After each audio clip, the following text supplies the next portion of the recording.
This Notebook LM video explores the concept of theophobia. From Marcion's two-God theory in the 2nd century to the Church's historical actions that reinforced fear rather than love, the video examines how theology and history shaped this paradox. Fear of God may not always be irrational, but a cultural inheritance born from centuries of religious trauma. All right, welcome to The Explainer. Today we're diving into a really deep-seated fear, one so intense it actually has a name. Theophobia, the fear of God. But, where it comes from? Well, that story is probably not what you're expecting. Let's dig in. For so many people, religion starts with this really core promise of divine love. It's right there in verses like this one from the Bible. The message is pretty clear, right? It's supposed to be this foundation of comfort, of safety. But, and this is a big but, that promise immediately slams into one of the toughest questions we've ever asked ourselves. If God is all loving, then why is there so much suffering?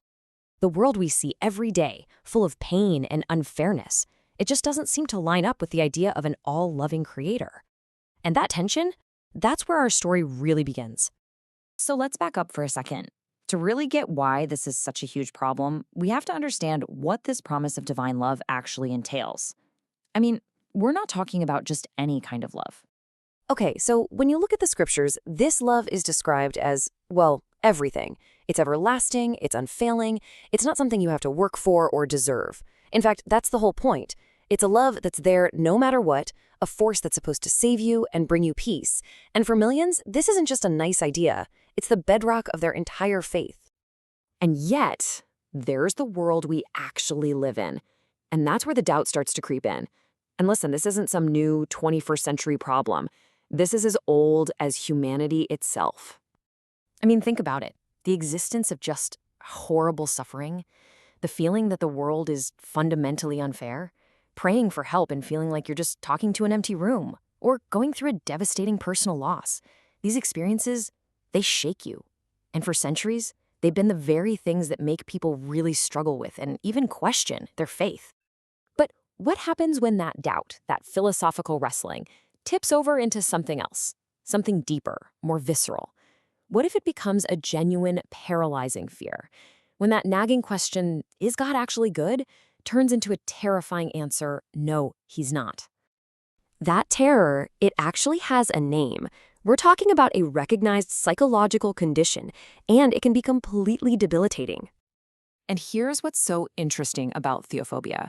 It's not atheism. It's not a lack of belief. In a way, it's the opposite. You have to believe in God to be afraid of him. It's this intense, persistent fear of divine judgment, this deep conviction that God is not a source of love, but a source of punishment. So how on earth do you get from God is love to a full-blown phobia? That's a massive jump, right? Well, to trace a possible path, we need to go way back in time to a really radical and very controversial idea that popped up in early Christianity. Okay, so picture this. It's the 2nd century. There's this thinker, Marcion of Sinope, and he's grappling with that exact same problem we talked about. He's looking at all the suffering and evil in the world, then he's reading the scriptures, and he just thinks, there's no way. There's no way this is all talking about the same God.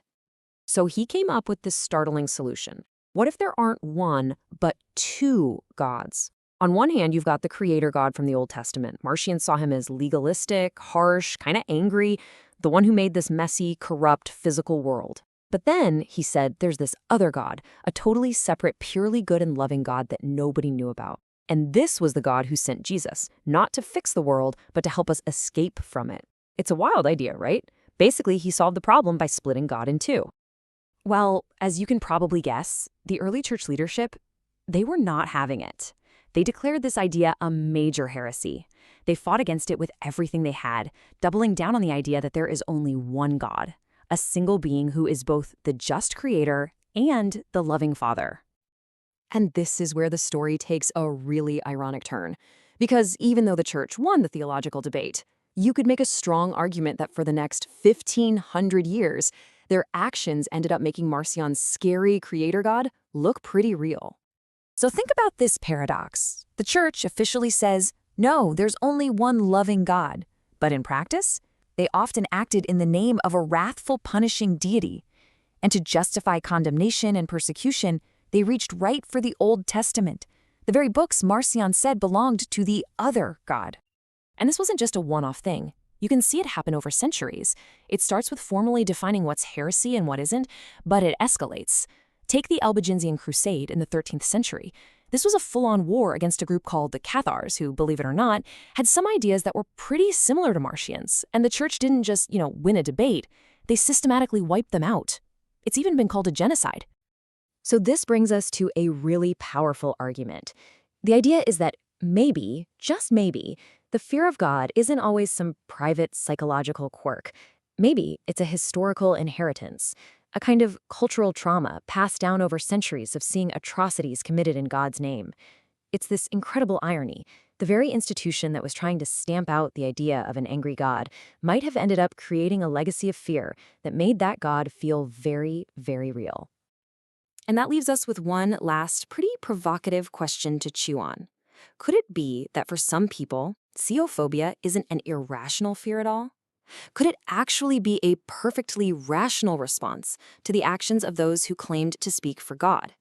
It really makes you think about the powerful and sometimes really disturbing connection between an institution's history and an individual's deepest fears.